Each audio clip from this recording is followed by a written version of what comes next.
Welcome. If you wanna record sounds on your Huawei P40 Lite E, for the first we have to go to the tools, then click on the recorder,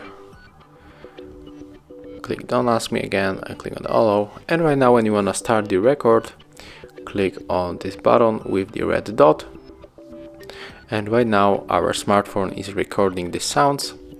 If you wanna just stop it, click here.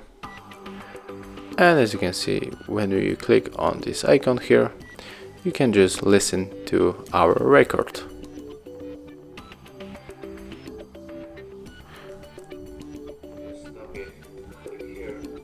And yeah, this is how it looks on the Huawei P40 Lite E. Thank you for watching, leave thumbs ups, comments and subscribe to our channel.